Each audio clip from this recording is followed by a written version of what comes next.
आजच्या या धकाधकीच्या युगामध्ये जर आपल्याला काही करायचं असेल, कुठलं ध्येय प्राप्त करायचं असेल, तर केवळ हार्ड वर्क करून होणार नाही, तर त्यासोबतच आपल्याला स्मार्ट पण बनावं लागेल. काय असतं स्मार्ट? स्मार्ट म्हणजे दिसायला स्मार्ट नाही बरं. स्मार्टचा अर्थ असतो डोक्याने स्मार्ट. स्मार्ट या शब्दामध्ये बरंच काही लपलेलं आहे. हा शब्द एक ॲक्रोस्टिक पण आहे. तर आता या पाठामध्ये आपण बघणार आहोत की कसं स्मार्ट बनायचं, काय आहेत स्मार्ट बनण्याचे मार्ग. तर पाहूया पहिली activity, chitchat. Planning your career is not an easy task.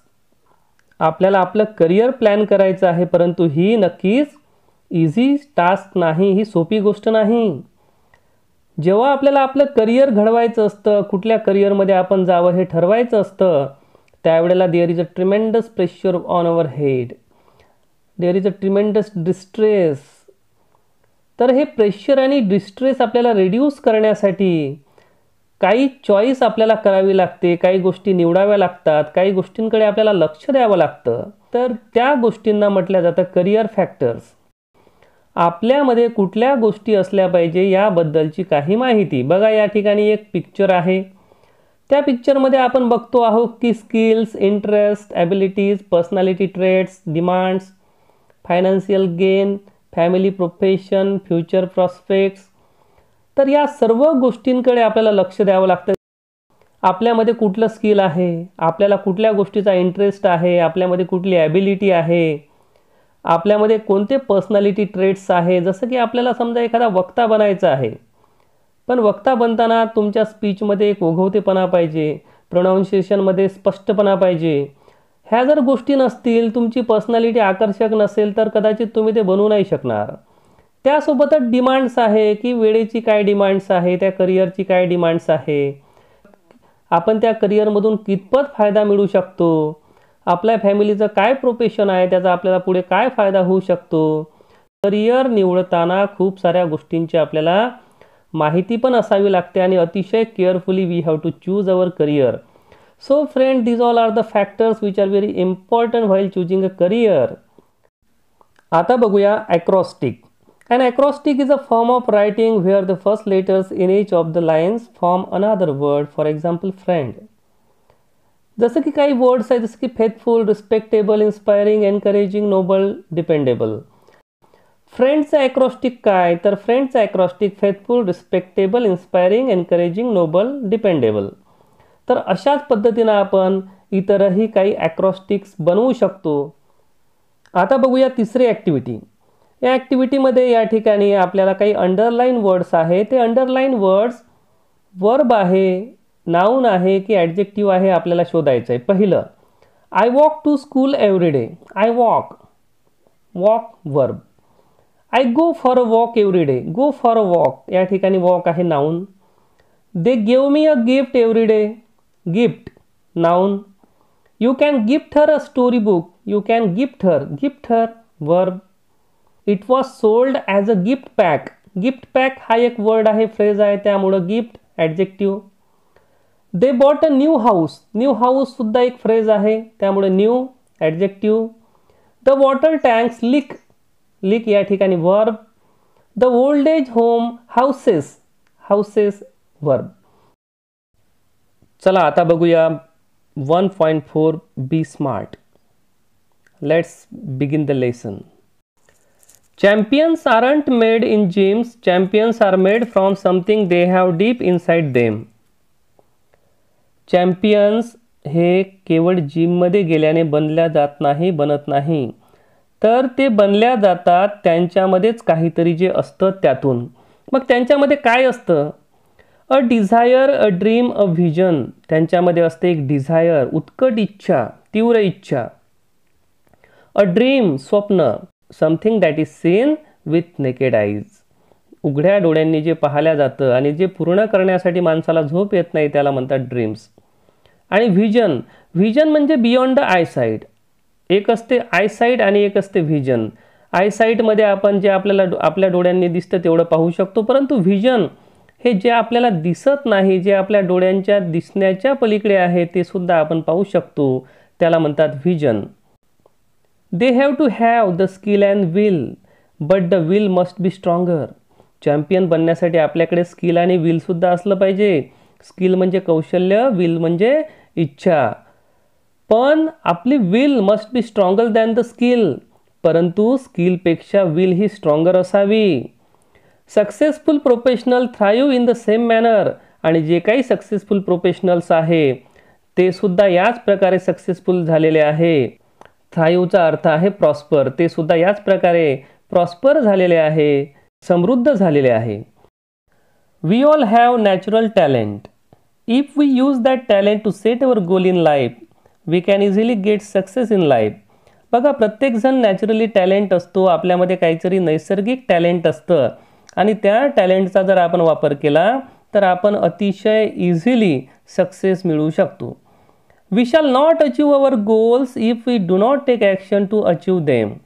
आणि जर आपल्याला आपलं ध्येय साध्य करायचं असेल पण आपण त्यासाठी काहीच ॲक्शन घेत नसू तर आपण आपलं गोल, आपलं ध्येय कधीही साध्य करू शकणार नाही.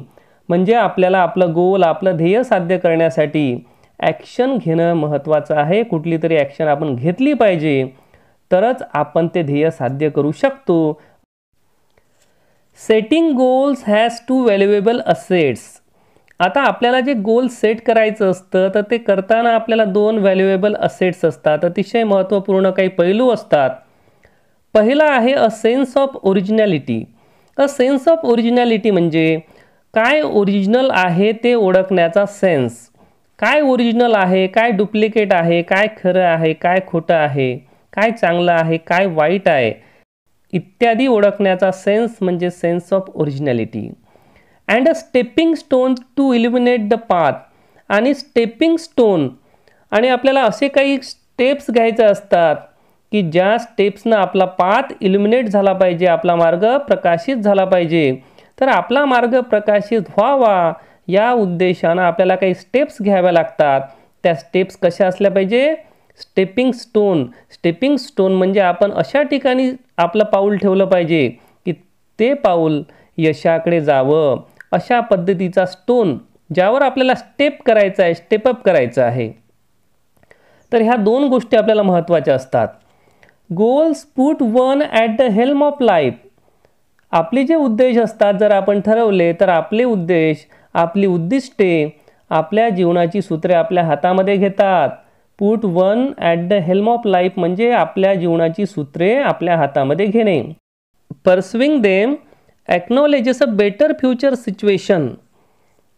याचा अर्थ असा आहे की आपण जे गोल निवडलेलं आहे, जे उद्दिष्ट आहे ते भविष्यातील अधिक चांगल्या परिस्थितीबाबतची पावती देणारं असावं. They help to steer course of life rather than simply drifting along and letting things happen. आपण जे जीवनाचं उद्दिष्ट निवडलेलं आहे ते उद्दिष्ट स्टेअरिंग प्रमाणे असावं, आपल्याला चॅनलाइज करणारं असावं, दिशा दर्शविणारं असावं. आपल्या जीवनाची दिशा त्यामध्ये असावी. Rather than drifting along. Drifting अलॉंगचा अर्थ असतो की केवळ प्रवाहासोबत वाहवत जाणे. आपण एक कागदाची नाव पाण्यामध्ये टाकली. कागदाची नाव असल्यामुळं त्या नावेला कुठं जायचं आहे तिचा कुठलाही गोल नाही, तिचं कुठलंही उद्दिष्ट नाही. परंतु जसं पाणी हेलकावेल तशी तशी नाव ती कुठेतरी जाईल. तर हेलकाव्यासोबत सोबत ती जशी जशी पुढे जाईल, मागे जाईल त्याला म्हणतात ड्रिफ्टिंग अलॉंग. तर तिचं कुठलं डेस्टिनेशन नाहीच. तर आपण जे गोल निवडू ते गोल असे असावे की ते आपल्याला चॅनलाइज करणारे असावे. Setting goals may appear easy but for some it is quite challenging. Fear of failure may be avoided in the absence of any goal. बघा, गोल सेट करायचं आहे, दिसायला ते खूप सोपं वाटेल पण बऱ्याच जणांना ते चॅलेंजिंग वाटतं, कारण ते लोक अपयशाला भिणारे लोक असतात.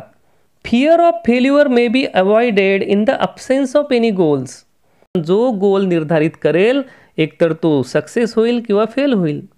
आता ज्या लोकांनी गोल निर्धारित केलं नाही तेही लोक फिअर ऑफ फेल्युअर म्हणजे फेल्युअरला घाबरतात की मी फेल होईल.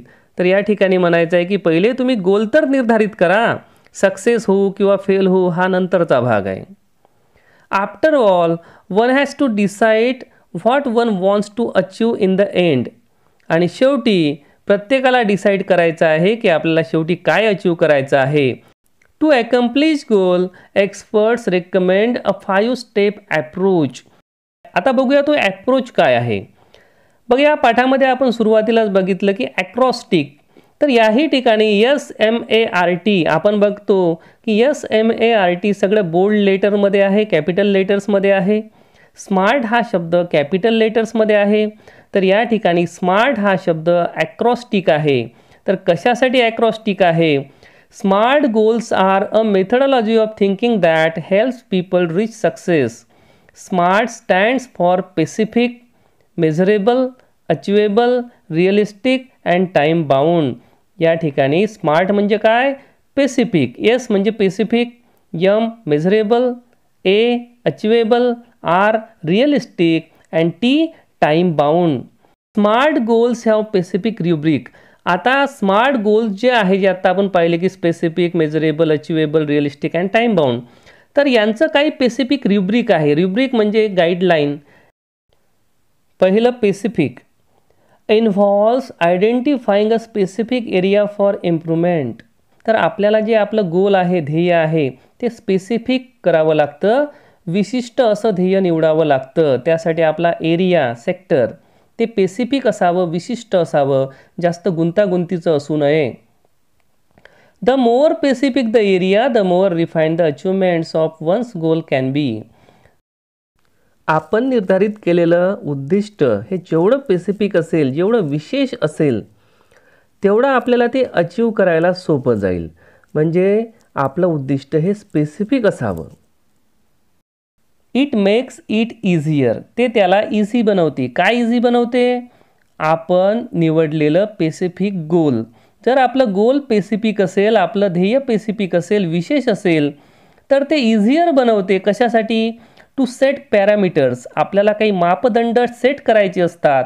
तर ते मापदंड सेट करण्यासाठी आपल्याला आपण निवडलेलं स्पेसिफिक गोल मदत करते. And work towards the goal. आणि मदत करून आपल्याला आपलं गोल साध्य करण्यासाठी सुद्धा हेल्प करते. For example, if it is building a house, what exactly is the capacity required and how long can it stretch. जर आता उदाहरण घेतलेलं आहे की आपल्याला घर बांधायचं आहे. घर बांधताना आपल्याला हे माहीत असतं की आपल्याला आपलं घर किती स्क्वेअर फूट बांधायचं आहे, म्हणजे स्पेसिफिक एरिया. त्यानंतर हे पण ठरवलेलं असतं की आपल्याला आपलं घर किती कालावधीमध्ये पूर्ण करायचं आहे. आणि जर आपण ह्या गोष्टी ठरवल्या तरच आपलं बांधकाम त्या स्पेसिफिक लिमिटमध्ये होऊ शकतं. म्हणून आपला जे उद्देश आहे, या ठिकाणी उद्देश काय आहे? उदाहरणामध्ये घर बांधणे हा उद्देश आहे. तर उद्देश कसा असला पाहिजे? स्पेसिफिक असला पाहिजे. आता बघूया मेजरेबल. मेजरेबल म्हणजे मोजमाप करता येण्याजोगं. Quantifying goals provides specific ways to track progress against goal. This makes it easy to benchmark performance throughout the goal period, including areas to improve while playing football. One exact role and position has to be clearly defined. आता या ठिकाणी बघा, क्वांटिफाईंग goals. Goals कसे असावे? Measurable असावे. Measurable कशासाठी? तर एखादं उद्दिष्ट पूर्ण करण्यासाठी आपण जी काही कृती करतो ती कृती कितपत योग्य होती की अयोग्य होती, तीच कृती आपण वारंवार केली पाहिजे की नाही केली पाहिजे, हे समजण्यासाठी आपल्याला मेजरेबल गोल्स आपल्याला काही संधी पुरवतात की आपण प्रगती कितपत केली. This makes it easy to benchmark performance throughout the goal period. आपला जो गोल साध्य करण्याचा कालावधी आहे त्या गोल साध्य करण्याच्या कालावधीच्या दरम्यान आपण बेंचमार्क परफॉर्मन्स किती दिलेत, म्हणजे आपण जजिंग परफॉर्मन्स किती दिले. बेंचमार्क म्हणजे जजिंग. अतिशय उत्कृष्ट असं परफॉर्मन्स आपण किती दिलं हे सुद्धा आपल्याला या ठिकाणी कळते. आणि आपण केलेलं काम जर बेंचमार्क असेल किंवा एक्स्ट्राऑर्डिनरी असेल, जजिंग असेल, तर त्याला गृहीत धरून आपण समोर पण तसंच काम करू शकतो, जेणेकरून आपण आपलं उद्दिष्ट पूर्ण करू शकतो. म्हणजेच काय? तर आपण निर्धारित केलेले गोल्स, आपण निर्धारित केलेलं उद्दिष्ट हे मेजरेबल असावं, त्याला मोजता यावं. त्यामध्ये प्रगती किती झाली नाही झाली हे आपल्याला समजलं पाहिजे, मोजता आलं पाहिजे. जर मोजता येईल तरच आपण आपलं उद्दिष्ट साध्य करू शकतो. या ठिकाणी उदाहरण दिलेलं आहे की फुटबॉल. या खेळामध्ये प्रत्येक खेळाडूला आपला रोल आणि आपली पोझिशन माहीत असणं आवश्यक आहे की आपण कुठला रोल निभवायचा आहे, कुठला रोल प्ले करायचा आहे आणि आपली पोझिशन काय आहे. जर प्रत्येक खेळाडूने आपली पोझिशन आणि आपला रोल जर अदा केला, त्यानं जर तो प्ले केला, तर निश्चितच त्या खेळामध्ये आपल्याला यश प्राप्त होऊ शकतं. आता पाहूया अचिवेबल. अचिवेबलचा अर्थ असतो की आपल्याला ते अचीव करता येण्याजोगं असावं. जे अचीव करू शकत नाही असे उद्दिष्ट आपण ठेवू नये. Setting goals that can be completed in the designated period of time. Often these goals may act like stepping stones to help meet broader goals. आपल्याला आपलं ब्रॉडर गोल्स म्हणजे मोठं उद्दिष्ट साध्य करायचं आहे. तर हे मोठं उद्दिष्ट साध्य करताना आपल्याला छोटी छोटी उद्दिष्टे पण साध्य करायची असतात आणि ही छोटी छोटी उद्दिष्टे म्हणजे मोठ्या उद्दिष्टांसाठी ते स्टेपिंग स्टोन सारखं काम करतात. तर आपलं जे गोल आहे that can be completed in the designated period of time. आपलं उद्दिष्ट हे एका विशिष्ट कालावधीमध्ये सुद्धा पूर्ण झालं पाहिजे. That further define our career. As students we can't become a president, a prime minister, but can hope to reach those heights in future. आता आपण विद्यार्थी आहात आणि आजच तुम्ही ठरवलं की मला प्राईम मिनिस्टर बनायचं आहे, प्रेसिडेंट बनायचं आहे, तर कदाचित हे आज शक्य होणार नाही. आपलं गोल अचिवेबल आहे का? नाही. त्यामुळं आजच आपण ते गोल ठेवू नये. परंतु भविष्यामध्ये मात्र प्राईम मिनिस्टर किंवा प्रेसिडेंट आपण बनू शकणार नाही असं मुळीच नाही. आपण बनू शकतो, परंतु ते बनण्यासाठी आपल्याला काही स्टेपिंग स्टोनचा वापर करावा लागेल. तर तुम्हाला समजा एखादा सामाजिक कार्यकर्ता बनावं लागेल, गावच्या इलेक्शनमध्ये सहभाग घ्यावा लागेल, सरपंच बनावं लागेल, तुम्हाला पंचायत समितीला निवडणूक लढवावी लागेल. असं एक एक स्टेप समोर समोर जाऊन तुम्ही प्रेसिडेंट किंवा प्राईम मिनिस्टर बनू शकता. तर अचिवेबल गोल या ठिकाणी सांगता आपल्याला की आपण असे गोल्स निर्धारित करावे की त्या कालावधीमध्ये, त्या पिरियडमध्ये जे शक्य आहे, जे आपण अचीव करू शकतो, तेच गोल निर्धारित केले पाहिजे. जे आपण अचीव करू शकत नाही तसे गोल्स आपण निर्धारित करू नये. आता बघूया realistic. It is important to create goals that are within one's current skill. बघा, आपल्यामध्ये काय कौशल्य आहे हे प्रत्येकाने ओळखलं पाहिजे आणि त्या कौशल्याचा वापर करून आज घडीला आपण काय साध्य करू शकतो, आपण कुठलं गोल क्रिएट करू शकतो हे प्रत्येकानं ठरवलं पाहिजे. Set over area of expertise. कुठल्या एक्सपर्टाईज एरियामध्ये आपण आपलं स्किल वापरावं हे प्रत्येकानं ठरवावं. Building expertise takes time. तुमचं एक्सपर्टाईज, तुमचं कौशल्य जसं जसं वाढेल, पण त्यासाठी तुम्हाला टाईम लागेल, वेळ लागेल. एकदमच तुम्ही एक्सपर्ट बनणार नाही. So expecting to become an expert in a short amount of time is unrealistic. आणि जर तुम्हाला वाटत असेल की तुम्ही अगदी छोट्या कालावधीमध्ये एक्सपर्ट बनावं, तर हे अवास्तववादी आहे. रिअलिझमला धरून नाही, रिअलिस्टिक नाही. That is unrealistic. Being realistic will make it easy to be successful at attaining goals. तुम्ही जर रिअलिस्टिक असले, तुम्ही जर वास्तववादी असले, तर it will be beneficial for you to attain your goals. ते तुमच्यासाठी हितकारक राहू शकतं. तुम्हाला गोल अचीव करण्यामध्ये ते सहाय्यकारी राहू शकतं. If defensive and not aggressive the goal perhaps lacks realism. जर तुम्ही डिफेन्सिव्ह आहात परंतु ॲग्रेसिव्ह नाही, तर तुम्ही सुद्धा रिअलिस्टिक नाही. बऱ्याच वेळेला व्यक्ती हारू नये म्हणून तो डिफेन्सिव्ह राहतो. आपण हारलो नाही पाहिजे म्हणून तो डिफेन्सिव्ह राहतो, परंतु त्यासोबतच आपण जिंकलो पाहिजे, त्याच्यासाठी आपण ॲग्रेसिव्ह असलं पाहिजे. आणि जर तुम्ही ॲग्रेसिव्ह नसाल तर तुमच्यामध्ये रिअलिझम नाही, तुम्ही सुद्धा तुमचं गोल साध्य करू शकणार नाही. We must have the clear picture in mind and must have the ability to adhere that picture. आणि आपल्या मनामध्ये स्पष्ट चित्र असलं पाहिजे की आपल्याला काय करायचं आहे आणि काय करायचं नाही. स्पष्ट चित्र असलं पाहिजे म्हणजेच आपण रिअलिस्टिक असलो पाहिजे, वास्तवाचं भान असलं पाहिजे, आपण वास्तववादी असलो पाहिजे. आता लास्ट रुब्रिक बघूया आपण, time bound. Establish time parameters around each goal as it will help increase focus and accountability. आता बघा, आपल्याला आपलं गोल साध्य करायचं आहे, त्यासाठी आपल्याला टाईमचं पॅरामीटर ठेवायचं आहे, टाईमचा मापदंड ठेवायचा आहे. मापदंड म्हणजे काय, तर मला एवढ्या वेळामध्ये काहीतरी करायचं आहे. जर तुम्ही असं कराल तरच as it will help increase focus and accountability. असं जर केलं तरच तुमचा फोकस वाढेल आणि अकाउंटेबिलिटीसुद्धा वाढेल, तुमची कामाप्रती असलेली रिस्पॉन्सिबिलिटीसुद्धा वाढेल.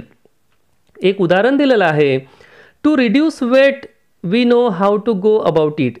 आपल्याला आता वजन कमी करायचं आहे, तर आपल्याला एक गोष्ट लक्षात ठेवावी, but without consistent time bound action it never becomes a reality. तुम्हाला वजन कमी करायचं आहे, परंतु जर तुम्ही कुठलीही कन्सिस्टंट टाईम बाउंड ॲक्शन केली नाही, कन्सिस्टंट म्हणजे स्टेडी, स्थिर अशी कुठलीही ॲक्शन जर तुम्ही केली नाही, कुठल्याही टाईम बाउंडमध्ये कुठली ॲक्शन करायचं ठरवलं नसेल, तर it never becomes a reality. ते खरंच वास्तवात उतरणार नाही. इट मे बी एक्झरसाइज, तुम्हाला एक्झरसाइज करावी लागेल, डाएटवर नियंत्रण करावं लागेल, अँड स्ट्रेस फ्री थॉट्स, तुमचे थॉट्स पण तुम्हाला कसे स्ट्रेस फ्री ठेवावे लागेल, तरच तुम्ही तुमचं वेट कमी करू शकाल. परंतु हे एका विशिष्ट कालमर्यादेमध्ये झालं पाहिजे. All these have to be practice and implemented without hesitation, doubt or indifference, but within a deadline. आणि ह्या सर्व गोष्टी तुम्हाला प्रॅक्टिस करायच्या आहे, घडवून आणायच्या आहे आणि त्याचं इम्प्लिमेंटेशन करायचं आहे विदाऊट हेजिटेशन. कुठलाही हिचकिचाहट न ठेवता, कुठलाही डाऊट, शंका न ठेवता, किंवा कुठलाही इंडिफरन्स म्हणजे कुठलाही उदासीन दृष्टिकोन न ठेवता तुम्हाला हे करायचं आहे, बट विदिन अ डेडलाईन, परंतु एका डेडलाईनमध्ये, एका विशिष्ट कालमर्यादेमध्ये करायचं आहे. जर तुम्ही हे करायला शिकले तर you will definitely find your goal, and if you don't do this you will never find your goal. म्हणून आपण टाईम बाउंड असलं पाहिजे. Visions, wishes, intentions and dreams are all valuable. Visions म्हणजे दूरदृष्टी, विशेष म्हणजे इच्छा किंवा संकल्प, इंटेन्शन म्हणजे आपला हेतू आणि ड्रीम्स म्हणजे स्वप्न. तर हे सर्व व्हॅल्युएबल आहे. They spark of imagination and encourage us to define where we want to reach. आणि हे सर्व आपल्या इमॅजिनेशनला काय करते, स्पार्क ऑफ करते, पेटवते, चेतवते आणि आपल्याला एनकरेज करते, प्रोत्साहित करते to define where we want to reach. आणि आपल्याला सांगते की तुम्हाला कुठं जायचं आहे याबद्दल पूर्ण माहिती देण्याचं काम करते आपले व्हिजन्स, आपल्या विशेष, इंटेन्शन्स आणि dreams. In order to get there, तिथे जाण्यासाठी, however we need to bring life images down to earth. आणि तिथे जाण्यासाठी आपल्याला आपल्या इमेजेस, लाईफ इमेजेस काय करावं लागतं, प्रत्यक्षात उतरवाव्या लागतात. डाऊन टू अर्थ म्हणजे रिअल, प्रॅक्टिकल, आपल्याला प्रॅक्टिकल बनावं लागतं. आपल्याला आपल्या लाईफ इमेजेस प्रत्यक्षात आणाव्या लागतात. अँड प्लॅन टू एक्झिक्यूट, आणि आपल्याला एक प्लॅन एक्झिक्यूट करावा लागतो. आपल्याला स्ट्रॅटेजीज बनवाव्या लागतात, आपल्याला एक रणनीती बनवावी लागते, नीती बनवावी लागते, एक प्लॅनिंग बनवावं लागतं. The quality and quantity of energy we put forth, जी क्वालिटी आणि जी क्वांटिटी आपण समोर ठेवतो, डिरेक्टली इम्पॅक्ट द रिझल्ट्स. एखादं उद्दिष्ट साध्य करत असताना आपल्याला आपल्या कामांमध्ये क्वालिटी आणि क्वांटिटी दोन्हीही गोष्टी ठेवाव्या लागतात. क्वालिटी म्हणजे आपण ते काम कसं करतो आणि क्वांटिटी म्हणजे ते काम आपण किती वेळा करतो. Life is something like a trumpet. जीवन हे एखाद्या तुतारीप्रमाणे आहे. ट्रम्पेट म्हणजे तुतारी. तर जीवन हे एखाद्या तुतारीप्रमाणे आहे आणि तुतारी कशी असते, ती फार छान वाजते, पण कधी, if we don't put anything in we can't get anything out. जर आपण त्या तुतारीमध्ये हवाच भरली नाही तर त्यामधून सुमधुर असा ध्वनी बाहेर निघू शकत नाही. तसंच जीवनाचं आहे. जीवनामध्ये सुद्धा तुम्हाला काहीतरी आतमध्ये टाकावं लागतं, काहीतरी मेहनत घ्यावी लागते, कुठले गोल्स निर्धारित करावं लागतं, काही प्लॅनिंग करावे लागतात, काही स्ट्रॅटेजीज बनवाव्या लागतात. After that you get something whatever you want. Success is a walk in the dark. यश मिळणे हे अंधारात चाचपडण्यासारखे आहे. Finding the right footing, right footing शोधणे. कोणती फुटिंग राईट आहे, कोणती फुटिंग राईट नाही हे आपल्याला अंधारामध्ये काय कळते, काहीच कळत नाही. परंतु तसंच यशाचं आहे. यश कुठे आहे कोणाला माहीत आहे, कोणालाच माहीत नाही. परंतु तरी आपल्याला आपल्या ॲक्शन चालू ठेवाव्या लागतात. Precisely mastering the skills and getting to the next place precisely, अतिशय चोखंदळपणे आपल्याला मास्टरिंग द स्किल्स, आपलं स्किल मास्टरिंग करावं लागतं, आपल्या स्किलवर नियंत्रण करावं लागतं, त्यामध्ये मास्टरी मिळवावी लागते. And getting to the next place, आणि आपल्याला त्या अंधाऱ्या मार्गातून समोर समोर जावं लागतं आणि अल्टिमेटली आपल्याला आपल्या गोलपर्यंत जावं लागतं. हे करताना all depends on how we approach and tackle the problems. आपण हे जेव्हा करतो तेव्हा आपण हे आपल्या प्रॉब्लेम्सला कसं टॅकल करतो, सगळ्या गोष्टी आपण कशा हाताळतो, हे अतिशय महत्त्वाचं आहे. The best way to get from where we are to where we want to be is to find the footing of our next step. पुढे जात असताना येणाऱ्या अडचणींचा सामना करणे व त्यातूनच मिळणाऱ्या संधीचा फायदा घेऊन समोर समोर जाणे, यावर आपले गोल ध्येय प्राप्त करणे अवलंबून आहे. When we take the next step it should support and hold us without a crack. आपण ज्या वेळेला पुढचं पाऊल टाकतो त्यावेळेला पुढचं पाऊल टाकताना ते आपल्याला आधार देणारं असावं व सांभाळून घेणारं असावं आणि ध्येयपूर्तीकडे नेणारं असावं. Without crack. विदाऊट क्रॅक म्हणजे जर तिथं काही क्रॅक झालं, आपण पाऊल ठेवलं आणि काहीतरी क्रॅक झालं, तर आपण पुढचं पाऊल टाकू शकत नाही. म्हणून ते अतिशय सुरक्षितपणे आपल्याला समोर घेऊन जाणारं ते असलं पाहिजे. तर विद्यार्थी मित्रांनो, आपण या ठिकाणी पाहिलेलं आहे कसं आपण स्मार्ट बनायला पाहिजे आणि कसे आपले गोल्स अचीव करायला पाहिजे. तर या ठिकाणी हा लेसन संपतो आहे. विद्यार्थी मित्रांनो, जर आपल्याला हा व्हिडिओ आवडला असेल तर नक्की याला लाईक करा, कमेंट करा, शेअर करा आणि सबस्क्राईब करायला विसरू नका. वर्ग 10वीचे विविध व्हिडिओ या चॅनलवर अपलोड झालेले आहे आणि यानंतरही होत आहे. या व्हिडिओंचा आनंद घ्या. Thank you very much for watching this video.